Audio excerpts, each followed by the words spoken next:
capacity to produce 20 nuclear weapons a year. 3D has had exclusive access to the video footage which goes inside those bomb factories and reveals the whole truth about Iraq's nuclear program. It raises questions about the role of the British government and international monitoring agencies. Just how much did the world know about Saddam's secret bomb?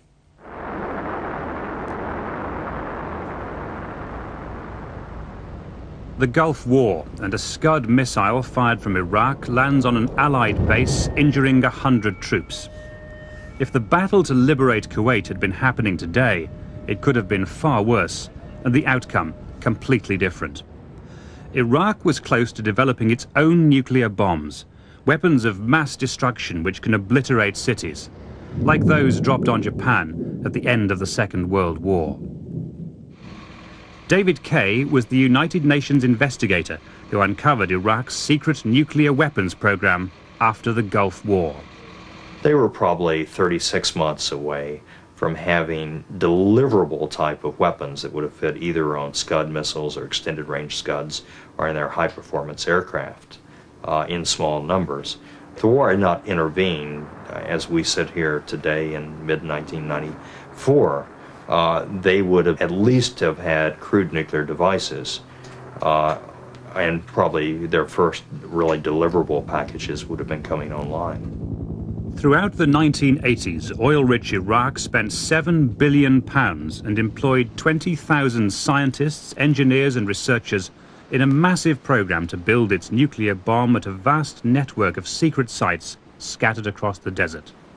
The major building where they were going to manufacture nuclear weapons, actually cast the uranium metal, cut it into shapes, put the high explosive around it, is one that well could have produced 20 nuclear weapons a year with no problem. It was, quite frankly, better than most of the American facilities that do the same thing. A lot of the equipment was still there in crates, and it was really something that any lab in the West would be happy to have. Saddam's clandestine weapons program was hidden at 20 sites like this one at Tamia. Here, Iraq had built a gigantic device for enriching uranium for the bomb. This video, taken by the Iraqis before the war, shows its Calutron plant, which used huge magnetic coils to extract the nuclear material. It was based on the same 1940s technology used to build the West's first atomic weapon. It was simple, but it worked. But the Iraqis also had more modern techniques for producing weapons-grade uranium, like this hot cell used for handling nuclear material. So, Iraq had mastered the scientific problems of exploding a bomb. They had the uranium, they could enrich it, and they knew how to set off a nuclear explosion. Ken Timmerman investigated the secret bomb program for the US Congress. We were on the verge of a nuclear catastrophe in Iraq, and nobody was really aware of what was going on. One of the problems with nuclear proliferation is that you can never know with certainty exactly how far away a country such as Iraq is from the bomb. Our intelligence community does not know, and they cannot know. Among those kept in ignorance were Britain's intelligence agencies, who had no idea that Iraq was developing a nuclear war machine at these secret sites. Iraq's dictator had succeeded in building his nuclear weapons program in total secrecy. This is how he did it. The Iraqis had a fantastic international procurement network. They were buying companies all over the world, but the very heart of it was in London.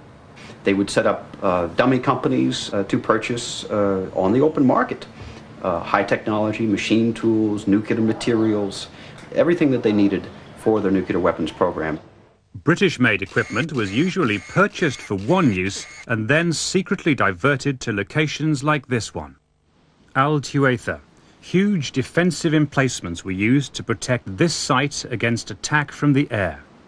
This was one of the three most important plants in Iraq's covert program. Here they stored and enriched uranium, including supplies from the UK. The British government has admitted small quantities of uranium were supplied to Iraq, but evidence obtained by 3D reveals that at least 6 tons was shipped between 1980 and 1982. It was depleted uranium, which would have been used to encase the explosive core of up to 40 nuclear bombs. Among the equipment used here, a machine press made by the British firm Morgan Rushworth, and laser parts manufactured by the UK-Canadian firm Lumonics. They're among a list of 15 British companies named in reports to the United Nations whose equipment was found at a dozen nuclear weapons sites in Iraq. Al-Athir was a weaponization plant where the bomb was to be assembled.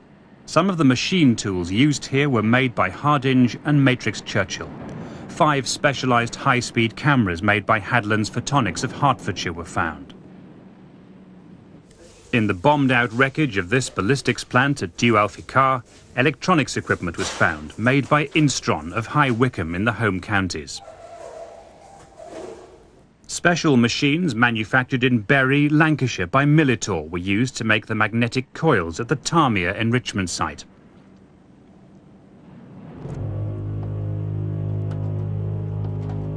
The prototype of the much-publicized Iraqi supergun.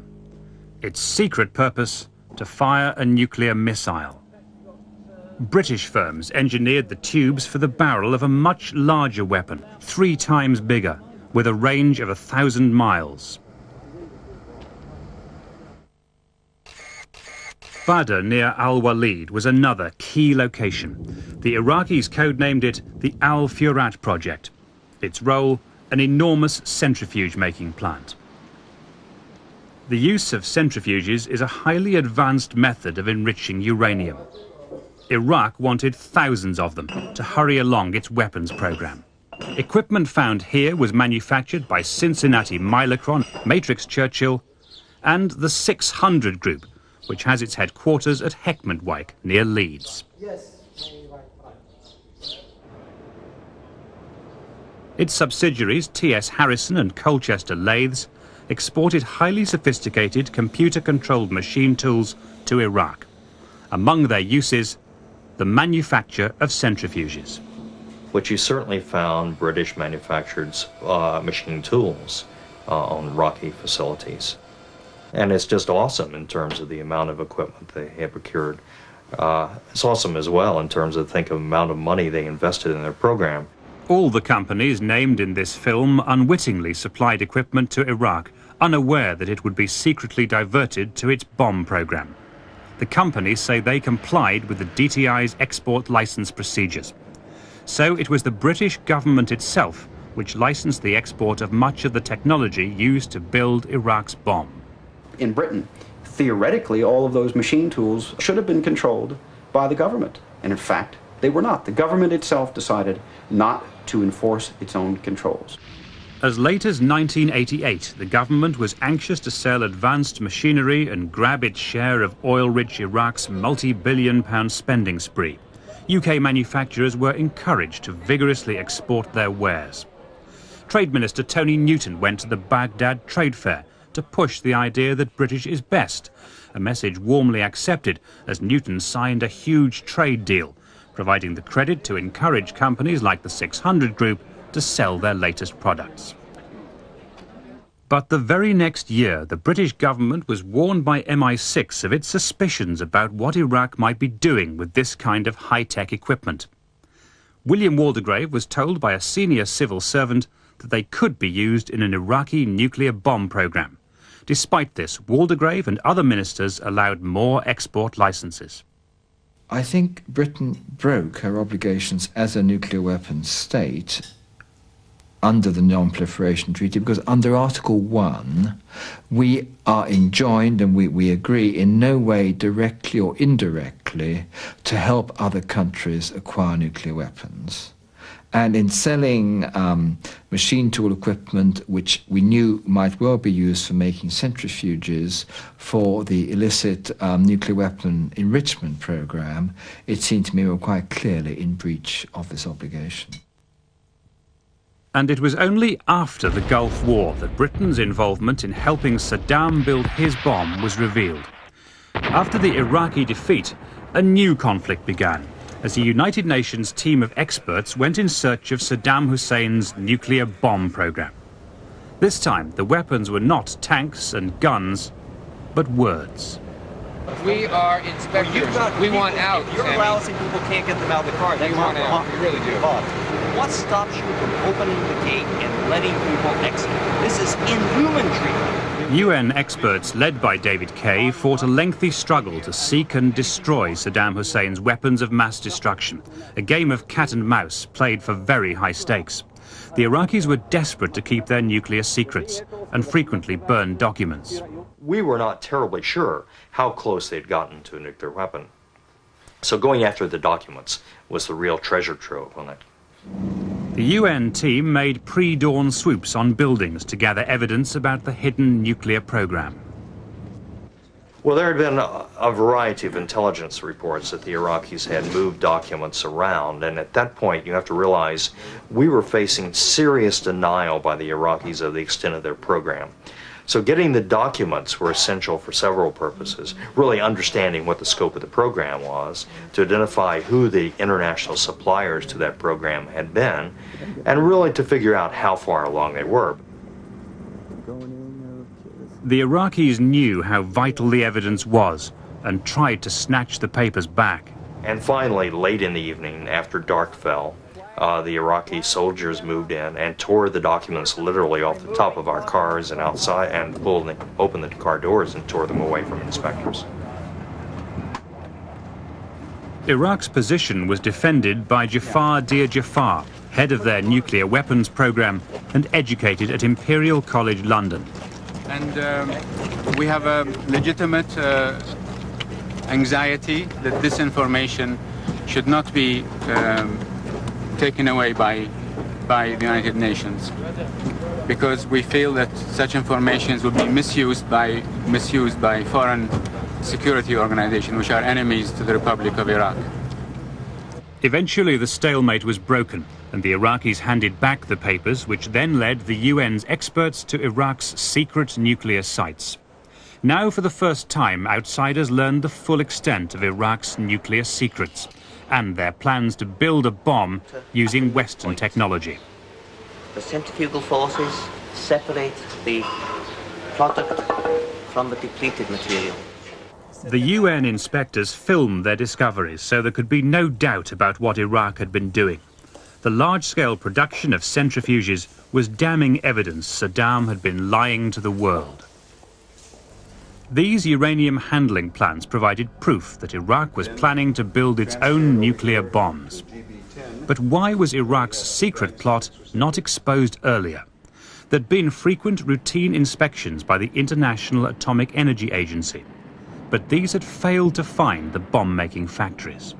They went into a facility at Tuwaita, which was declared to the agency, and 200 meters away, the Iraqis were actually working on the bomb, and the inspectors never walked across the street, never walked into that other building, and never asked to open the door.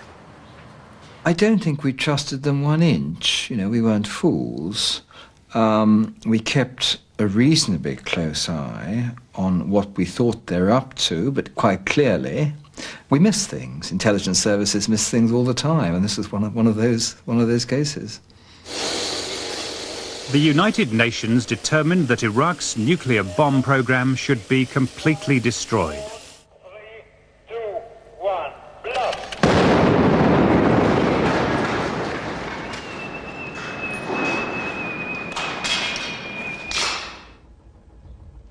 But David Kay and Ken Timmerman still have grave fears about the future and whether the world really has learned the lessons of the past.